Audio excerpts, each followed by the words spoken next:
In the beginning of the 21st century, human evolution is at a turning point. Based on natural selection, scientists predict that the future will be full of smart people and advanced technology. However, humans soon prove the theory wrong. Since they're on top of the food chain, they don't need to continue evolving, so they get lazy and dumber every day. The smart rich people think a lot before having children since it's such a big decision, but they end up waiting so much that they die without having any heirs. On the other hand, dumb poor people keep on multiplying like bunnies and make more dumb kids that in the future have even dumber babies. In 2005, in a military base in Washington, D.C., Army librarian Joe is watching TV during a shift. Suddenly he's approached by his senior, who announces Joe is getting replaced because he's been chosen for a very secret project. Joe protests because his plan has always been to retire as a librarian since it's an easy and calm job. However, the orders come from the higher-ups and he can't refuse. Meanwhile, the higher-ups are discussing the chosen people for the secret project. Their science team has invented human hibernation pods so they can preserve their finest men and revive them in times of need. First they need to test them, so Joe was chosen because he's the most average man in the military and has no family. They also need a woman, but since the army doesn't have any, the colonel has chosen a naughty worker named Rita, who often entertains private army parties. The army will be paying her hustler upgrade and Rita's crime history will be cleaned. The first test will leave Joe and Rita asleep for 1 year and is highly classified, meaning nobody else knows about this. The next day, Joe and Rita are together in a waiting room for a medical check. Joe chats with Rita, who pretends to be a painter when Joe asks about her life. When the scientist puts them in the hibernation pods, they're given IVs and Rita freaks out. Joe calms her down and asks her to trust the army. When Rita accidentally mentions upgrade, she pretends that's her boyfriend and Joe thinks it's a Dutch name, still not seeing all the suspicious holes in her story. Then the scientists put them to sleep and close the pods, locking the lab door when they leave. Soon the colonel and upgrade get arrested because of their involvement with illegal substances and dirty workers. This scandal causes the base to be closed and the building demolished, so the pods are left forgotten under all the debris. While Joe and Rita sleep, years pass and society begins to get more and more stupid every day at a scary speed. People hope that genetic engineering will fix this, but unfortunately the brightest minds and most resources are spent on less important problems like hair loss. Population eventually explodes and intelligence declines until humanity can't even solve the most basic problems. Garbage is stacked for centuries and in 2505, the Great Garbage Avalanche happens. A truck is dropping more garbage on the pile and the weight finally becomes too much, so a huge landslide goes down. The pile of garbage falls and drags Joe's pod, dropping it through a window into Frito's apartment. Ignoring the disaster behind him, Frito watches a very dumb comedy show on his giant TV. The pod activates and awakens Joe, who is dizzy and confused. He keeps asking about the situation and Frito gets annoyed, so he gets off his toilet chair and throws Joe out of the window. Afterward, Joe looks around for help, but people talk in English that mixes hillbilly, valley girl, and inner city slang, so he can't communicate with the locals, who call his speech pompous. As he looks around, Joe notices how much the city has changed. Everything is in ruins, there are ads everywhere, and brands use dumb or dirty names. Eventually he finds a hospital with a badly designed sign and goes inside, finding more signs that look like a fast food place, dirt and trash everywhere, and even slot machines. The receptionist doesn't speak, she just has buttons to press for the right symptom. Because Joe describes a bunch of things and doesn't know what's happening, the receptionist goes for the I don't know button. While waiting to be called, Joe tries to drink from a water fountain, but an energy drink called Brondo comes out instead. He asks a man about it, who laughs at the idea of wanting to drink water since it belongs in the toilets. Then Joe makes a line to enter a diagnostic machine, where they make him put plugs in his mouth, ear, and rear. However, the technician mixes the plugs and Joe has to put the rear one into his mouth. The disgust has him rushing to wash his mouth with energy drink. Next, Joe goes to the doctor's office and sees a magazine dated 2505, but he thinks it's a misprint. The doctor says a bunch of nonsense and concludes Joe is retarded, for which he charges him $5 billion. When Joe looks at the bill, he sees the year 2505 and finally realizes he's in the future. While the doctor keeps asking him about his citizen tattoo, Joe goes to the window to take a better look at the city. There's destruction and trash everywhere, and there are barely any tall buildings left. The doctor realizes Joe is unscannable. At the same time, Joe realizes he's been slept for 500 years, so they both scream. Since the doctor activates an alarm, Joe runs away. On the streets, he notices more things like the big clock that is stuck on the same time all day and the signs with dirty pictures plus curse words. The economy is in neglect and food supplies are ravaged. Joe goes to the cinema and learns the only available movie is a 90 minutes recording of a naked rear farting, which has won 8 Oscars. Everyone around him finds it hilarious. That night, Joe watches a woman trying to get fries from a machine and failing. After she leaves, he reaches inside the machine to try to get the fries, only to be caught red-handed by the police. They notice he's unscannable and immediately tackle him to arrest him, ignoring him when he says he's with the army. At that moment he notices Rita's pod nearby, but the cops shut him up with pepper spray. In court, Joe is kept inside a cage and people throw things at him. The walls are also covered with ads. Joe is taken to his seat for his trial and he discovers his lawyer is Frito, who instead of defending him complains about his broken window. Both lawyers and the judge just keep spouting a bunch of nonsense, and the crowd soon is throwing insults too. Joe tries to defend himself with sensible arguments, but his voice only gets others to laugh and he's found guilty. Meanwhile, Rita's also woken up and tries to call Upgrade from a public phone, which requires $2,000 to use. A man tries to buy her services and she tricks him by getting paid but asking him to wait.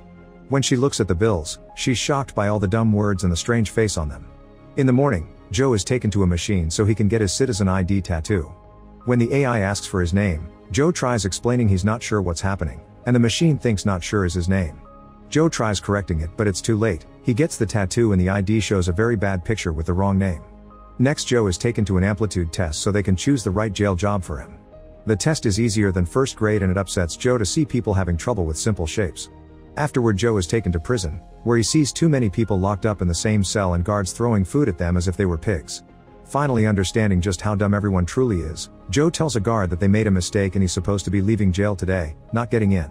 The guard sends him to the reception, where an officer takes off his handcuffs before checking the system. He quickly realizes he isn't supposed to leave, so Joe asks him to check the physical files. While the cop is distracted, Joe runs out of the building.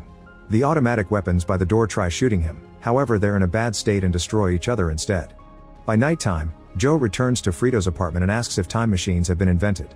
Frito says they have but refuses to help him find it, however he agrees when Joe promises to go back to the past and open a savings account in Frito's name, which would have $80 billion by now.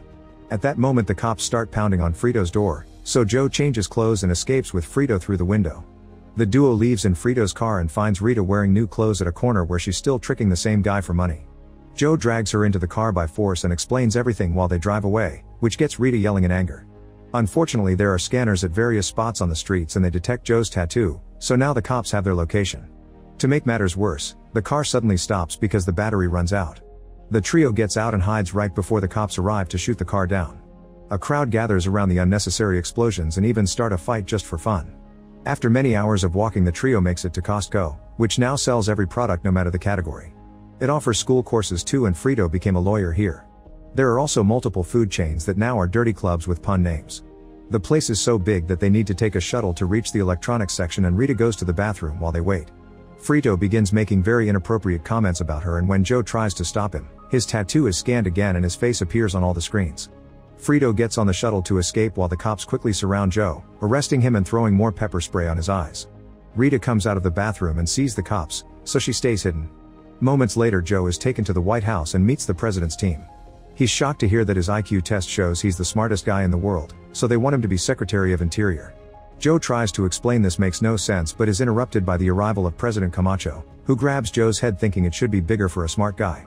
Afterward, Camacho calls for a special meeting and announces on national TV that his new Secretary of Interior, Mr. Not Sure, will solve all their problems in a week because he's very smart, and Joe will get a full pardon if he does. The crowd is skeptical at first, but Camacho convinces them all with a song. Afterward, they do a full parade while drinking beer and raising their middle fingers. Sometime later, there's a cabinet meeting and Joe asks Frito to join it as his lawyer. In private, Joe asks Frito where the time machine is, but Frito isn't good at giving directions. Joe needs a distraction and asks the cabinet to take him to see the dead crops. He also asks the guards to find Rita for him, and everyone thinks she's his lover. When they make it to the countryside, Joe confirms the soil is awful. After Frito secretly gives him a map to the museum with the time machine, the guards bring Rita over.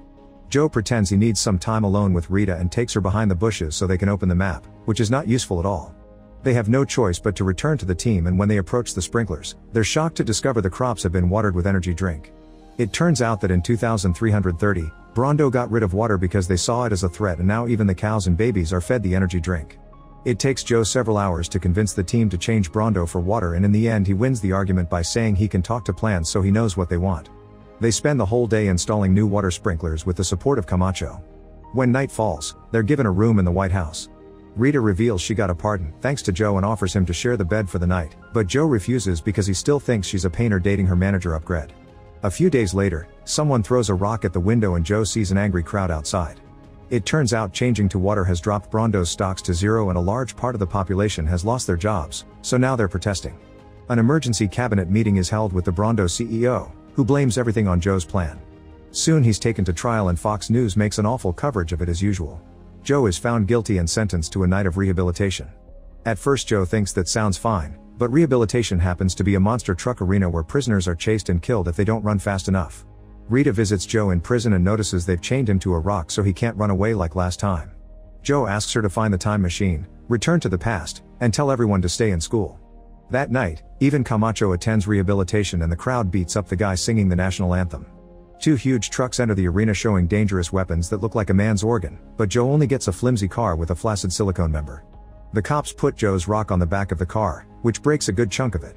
When he drives in, people start throwing things at him. At the White House, Frito watches the show while Rita looks out the window. She's shocked to see a flower growing in the garden and asks Frito to take her to the arena. On their way there, they see the crops are truly growing. When the confrontation begins, a third truck enters the arena. It's even bigger and brings down part of the building, so it ends up buried under the debris. One of the small trucks goes ahead and quickly rips the roof off Joe's car before the other one hits it on the side. At that moment Rita arrives and tries to talk to Camacho, who doesn't believe her story. The trucks speed up and try to crash into the car at the same time, but Joe also goes faster and makes the rock fall off. The chain pulls him out while the vehicle keeps going, so the two trucks end up crashing against each other in one big explosion. Everyone is confused because they don't want the criminal to win, but the driver of the third truck, Beef Supreme, suddenly raises from the debris with a flamethrower. Getting desperate, Rita bribes Frito and a cameraman, asking them to go film the crops. Then she rushes to the control room and tricks the technician into leaving. However, when the duo arrives at the field, they get distracted by a naughty club. After accidentally burning down an employee, Beef starts shooting at Joe, destroying his rock. Now Joe can run away and hide behind the trucks. Joe climbs on top to grab a hanging microphone and gives a moving speech about his intentions to help, but the crowd hates it. The workers move the microphone away and Joe holds onto it to stay out of the flamethrower's reach, however they're slowly lowering it down. When Frito and the cameraman come out of the club, they get into a fight and accidentally drop the camera, which falls right in front of a crop. This makes Frito remember the deal and starts recording the whole field, which Rita makes appear on all the big screens. Joe falls to the ground and Beef is about to burn him, but Camacho saves him and announces Joe has earned his pardon. During the after-party, Rita tells Joe she wants to stay in the future because she's doing better here. Camacho announces Joe shall be his vice president and Joe tries turning it down, saying he wants to go home. Everyone begs him to stay because they need him and Joe is so touched that he agrees to do it. Then Frito makes fun of him and shows him the time machine, which turns out to be a simple ride. Frito lied just for the money. As time passes, Joe is a very successful vice president and eventually becomes elected for president with Rita as his first lady. As a new era starts for the country, Rita and Joe have the 3 smartest kids in the world. Vice President Frito takes 8 wives and has 32 very dumb children. Meanwhile, in another pod, Upgrade appears in the future too. Make sure to subscribe and turn on notifications so you can watch more videos like this. Thanks for watching.